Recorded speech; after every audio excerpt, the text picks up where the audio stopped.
Success on social media is not just about once a week, Sunday posting and engagement, nor is it just about posting an announcement of things, set it and forget it. In this tutorial, we're going to be talking to someone who knows how to increase your engagement between Sundays on social media.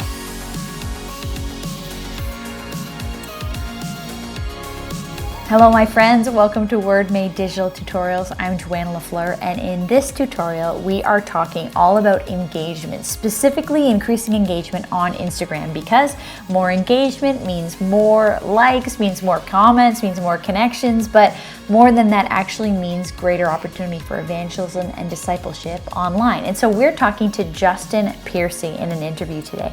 Justin is the digital ministry strategy guy at Connexus Church, which is just north of Toronto. But also he runs a coffee focused Instagram account. And so on that coffee Instagram account, he has learned lots of tools, tips, tricks, how to do engagement, increased his following by thousands in a very short period of time. And from there, he's translating what he's learning into the church world. So we have lots to learn from Justin Piercy. Hope you enjoyed this conversation. It's brought to you by Canadian Bible Society and Compassion Canada. Can't wait to tell you a little bit more about them later, but here's the conversation with Justin. Justin Piercy, welcome to Word Made Digital Tutorials. You have been learning and experimenting a lot outside of your work in the local church with an Instagram account that's all about coffee. And there's stuff you've learned about engagement, how to reach an audience, stuff you're trying about how to connect with people between Sundays or between those weekend gatherings. And we'd love to get in your brain around your expertise on what are some things you'd recommend to churches to do on social to increase engagement. Absolutely. Well, thanks for having me, first off. This is great. And I will say that probably the number one thing that I tell churches when I'm, having these types of coaching conversations, it is a gravitational pull in church world to treat our social media as a billboard to promote other stuff, like our Sunday services, the events that we have going on. We really kind of approach social media like a flyer or like a direct mailer, or like, hey, come to this thing. You need to know the time. This is it. We want you to be there. Whereas really, as long as we as churches try and take that approach, we're never going to reach a lot of new people on social. When people are on social media, they're looking for value right there.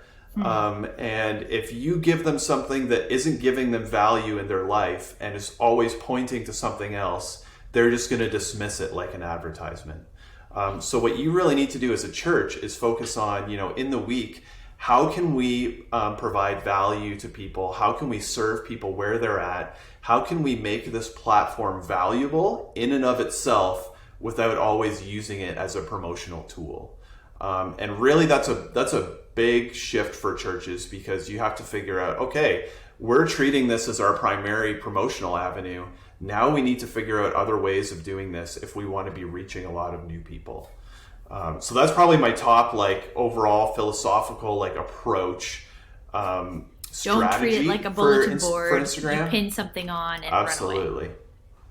Run away. Love it. Okay, and what else? I know you've got a number of other things that you've been you have been using, and it works. It's Absolutely. Not easy, is it? It's not easy to reach unchurched people, but I'd love to get more in your brain about what's happening in this world. Yeah, totally. Well, I'm going to get pretty practical here, if that's okay. Yeah. So on my coffee Instagram account, I just crossed 6,000 followers, which is pretty good. I started in November. And over the past 30 days, I've reached about 150,000 accounts with my content, which is a lot of accounts. Yeah. And the lion's share of those accounts that I've reached has been through Reels. So, if you want to be reaching new people on Instagram right now, you really do need to be using Reels. And it's easy to overthink this because it's like this new thing. It's intimidating to dive in and start doing it. They don't need to be super polished. They don't need to be super professional. You can actually rip off other trends that other people are doing. It doesn't need to have perfect graphic design. It's more important to actually just jump in and start doing them, and make them entertaining, make them valuable, make them worth sharing. And you can reach a lot of new people by doing that. So that's probably the first thing that I will tell people if they're trying to reach new people on Instagram, trying to grow their church following. You really need to be diving in and experimenting with Reels right now, and kind of repeating what works and not repeating what doesn't work. Another thing I would say, Joanna, is on Instagram, there are several different types of content that you can do that all serve very different purposes. And if you're not kind of using the right type of content in the right place on the platform, you're going to be working against yourself. So Reels should be things designed to reach new audience. So if you're doing a Reel and it's really like something designed to inform your insiders, probably want to find a better place to do that on the platform. Right. Reels should be designed to reach new people almost exclusively, that type of content. An Instagram story, that's going to reach primarily people who follow you already. So if you have an event, it might actually be better to promote it in a story rather than a post. Even though it only lasts for 24 hours, you can do it a couple times, and the people who are following you are going to get that information, but Instagram isn't going to spit it out to all kinds of new people. Also, gallery posts on Instagram. These are posts that have like multiple images in them. You'll hear people talk about them like a carousel post. Yeah. Those are going to reach your people who follow you a lot more than they'll reach new people. So you want to use those. And DMs. It's easy to ignore the power of a DM, but DMs are one of the most powerful ways that you can have dialogue to and from your people. Stopping on the DMs for a second, because not a lot of people are talking about that. As a church, do you mean people are reaching out to you and you're replying and engaging with them, or you're reaching out to people first, or how is that working? Yeah, so this is a really powerful way of building engagement and community on Instagram. So number one, if you're DMing with somebody, Instagram is going to show that person your content more often. So just by DMing them, you're going to get in their feed more often. So that's fantastic. Of course, you want to always be responsive when people DM you. And that's kind of where it stops for most accounts and most churches. Whereas you can it's social, right? Social media should be social. So there is a lot of opportunity to just, going on your church account, if you manage it, going through your stories and sending replies to people based on their stories. Hey, this looks fun. What a great time it looks like you had with your family, cheering you on, or whatever. And that can spark a conversation with that person, and all of a sudden they feel connected with. As a social media manager, it took you 2 seconds, and all of a sudden you're building personal connections. And you might think, well, that's not scalable. Like, I've got hundreds of followers on this account. Like, I can't go through and do all their stories. Well, like, if it's not, you just stop doing it. But I think going on and trying to do that, number one, it will get your content in front of people more regularly. Right. And also it's an opportunity to build those connections through the week with the people who are following you. Hey friends, I wanted to interrupt the conversation with Justin because I wanted to let you know about one of the organizations that is making this whole video possible, the Canadian Bible Society. And if you haven't been to biblesociety.ca recently, you may not know that the Canadian Bible Society, which has been around for so long, you've probably heard of them, but you maybe don't know about all of the digital resources that they have for you to increase your engagement, not just on social media, but increase engagement in your small groups. They have resources right there on their website that are small group friendly and even digital small group friendly, Zoom friendly. They can use these videos, tools, resources in small groups in your church community. So maybe you're interested in something called What the Bible Says About Race. It's a 4-session, 4-video series that the Bible Society offers, and it's a huge topic of discussion right now, so it might be timely for for groups in your church. Or maybe you want to check out the Bible course, which is an 8-week program that is for people who are brand new to the Bible or people who've been around the Bible for a long time. You can check that out at biblesociety.ca. The links are going to be down in the show notes, but I want to check out the whole website because there's all kinds of amazing tools and resources for you to engage your people, not just on social media, but with Scripture. So thanks so much to the Canadian Bible Society, and now back to the conversation with Justin Piercy. Okay, what's next? Comments. So I have a game on my Coffee account where when people comment, I try and turn it into 3 or 4 comments. So, that's something, when you get a comment, it's easy to just like it or ignore it or reply with 3 emojis or whatever. I always ask a follow-up question in my comments. If somebody says, hey, this looks cool, even if they're not asking a question, I'll say, thanks so much. What do you do for whatever it is, Right. Or if it's a church account, it's like, and they say, oh, this Bible verse is amazing. You can say, oh, what are you reading right now? Or what did you read today? And then you can start a conversation in the comments. And if you can take that one comment and turn it into 5, it's like, okay, that's cool. But if you can take 5 comments and turn them into 25 comments, that's really good for your engagement. And it starts to show it. If the post is active, it's going to start to show it to more and more people. So if there's this level of commentary below the post, then more and more people are going to be shown it as a priority image, because Instagram says, oh, there's stuff happening here. People like this post. People are engaging in this post. Yes. Let's show it to more people first. Yeah, exactly. The more engagement, the more activity you get going on your post.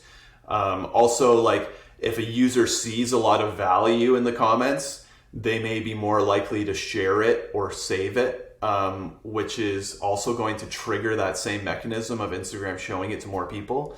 So it just is all positive, really, to try and get more of that dialogue going in the comments. And it is something that you really do need to do intentionally. And yeah, it's not like, the floodgates open overnight, but over time, you can build that up, over time. Yeah, I love it. Another thing that I always, tell churches to do is, don't ignore hashtags. So that can be a little bit tricky to know how to do as churches. Sometimes we can feel like this feels kind of spammy. But I'm just going to say it's Instagram. People use hashtags, so get over it. So try and find those like niche hashtags that are going to work for you. You can get a hashtag tracking tool. There are several of them online to track your performance on hashtags, or you can just go in and look.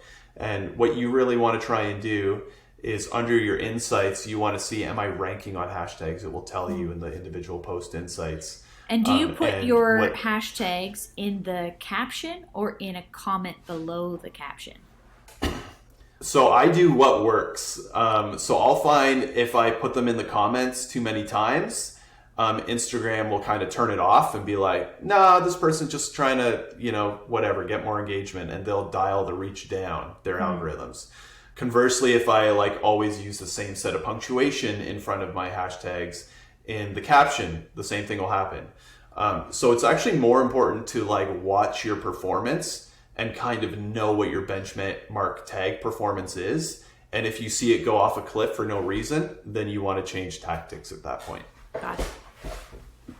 Yeah. This is good tips. That's a whole other topic that I could go into. But yeah, well, you're talking about watching data, performance, looking at what Instagram can tell your account about how it's doing, and is what you're doing working? Yes. And if not, change it up. Absolutely. And this is one thing that it's, when I'm talking to church leaders, it's like, oh my goodness, I never thought to be doing this. And once it's pointed out to you, it makes so much sense. Oh, you can go into your analytics, and if you know what your numbers are for an average post, you're going to spot the outlier right away, positive or negative. And if it's positive, it's something that you can repeat. And if it's negative, it's like, oh, probably shouldn't do that again. But if you're not looking, all of those opportunities are going to pass you by, and you're never going to you're never going to be the wiser on it. Yeah. So watching your analytics, understanding, digging into your analytics is a huge thing for anybody who's running an account on social media. One more tip for us? I do. Yeah, we can round it out with one more. Always give a call to action. So, whatever that is, and I'm going to tell you, it's not to go to your church website and register for an event. It should be native to the platform. So either leaving a comment, liking it, sharing it, sending it to a friend, any of those things. If you don't tell people to do something, they're not going to do it. And even if you tell them, a lot of them probably aren't going to do it, but some of them are. So if you have a post that you've crafted and you think, hey, this is valuable, I think that people are probably going to want to save this to come back to it later, tell them to bookmark it, because they might not think to do that otherwise. But if you say, hey, we got a fire devotional for you this week, you got to bookmark this one, and then give them the devotional.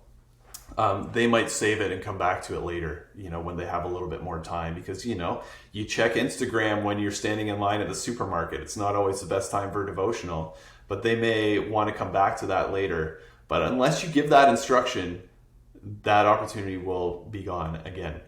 So it's like, always give a call to action in your content that is actionable and quick and easy for people to do. And that call to action isn't going to register for your church service on the weekend, or sign up for a group, or sign up to volunteer. You want to make it native to the platform. You want to build the value into the platform itself, rather than always pointing to this thing over here. Yeah, I love that. And the thing about bookmarks that you're saying too, right now Instagram loves bookmarks because it says, oh, if someone's bookmarked something, that means they will come back and look at this later, which means they will spend more time on our platform, which means we can send them more ads, which is how Instagram makes money. So the more time people spend on the platform, they're happier. But therefore, if we give them reasons as a church to spend time on the platform in a positive way, it doesn't have to be slimy. Give them something like that devotional, as you say. If they're able to bookmark it, if you've instructed them with an action to bookmark it, it means your post is going to be seen by more people, because Instagram likes it when people bookmark stuff, because it keeps them coming back. And we love it as a church because we're going to hopefully add value, hopefully give them something that actually benefits their life. Yep. And I'm actually going to issue a challenge here to church leaders, because when you're looking at these tactics like this, it can feel like, I'm a church leader, I'm not a marketer, like this feels slimy, whatever. I think it's actually more slimy to use Instagram the way that 99% of churches use it, as a promotional tool. What we're talking about here is using tactics to add value to people's lives, and to use the platform it's meant to be used to create value inherent in and of itself, to serve people. And when we're not intentional, not using these tactics, and we are just, posting basically ads for events, for volunteering, for church services, we're basically spamming people when we're doing that. And that's not what people want. And that's why the majority of church accounts don't grow. So it's a real challenge to all of us who are serving in ministry, to be able to look at these things, these hashtags, these really marketing tools, and use them to serve people, and to help them grow in their faith, while not spamming them with basically ads. It's a real challenge for us, and a real opportunity to reach as well. Love it. Justin, if you want people to find you, find your work, find your church, find your coffee, where do you want to send people today? Yeah, well, if you want to check out my coffee stuff, it's at Daddy Got Coffee on Instagram. It's a hoot over there. If you love coffee, you're going to love it. I can promise you that. And I serve at Connexus Church in Canada. And you can find us there as well. We'd love to see you there. And by all means, send me a DM. Would love to chat, especially if you're trying to dial in your brew. I love helping people with that stuff. Thanks so much to Justin for this great content on how to grow your engagement, because of course it's not just about engagement for its own sake and getting all the data so you have an award. It's actually so that we can disciple people, reach people in our local communities for Christ. And we do that through engagement. So this wouldn't be possible without sponsors like Compassion Canada, who are making this video possible. So go to compassion.ca/good. I want you to check out this webpage if you haven't been on the page yet, because it's got some amazing resources and maybe some answers to some questions like what is going on around the world with COVID? Have you been wondering, like maybe you feel like it's kind of coming to an end where we are, but it certainly isn't around the world. There's all kinds of ways for you to get involved. Like this guy Harvey, who I've been talking about, who he raised money through growing a mullet, and he raised thousands of dollars that were raised, sponsorship given to him so that he would eventually get a haircut and get rid of the mullet. But what he did with that mullet was help people around the world who didn't just have problems like their barbershop was closed, but had bigger issues affected by COVID. You know, lives have been greatly affected, and you can be involved in making a huge difference in the lives of children and their families through the local church and through Compassion. So compassion.ca/good. Thanks, of course, to the sponsors that are making this video possible, like Compassion and like the Canadian Bible Society. Thanks to Justin for jumping on this. Another tutorial by Word Made Digital, and we'll see you on the next one.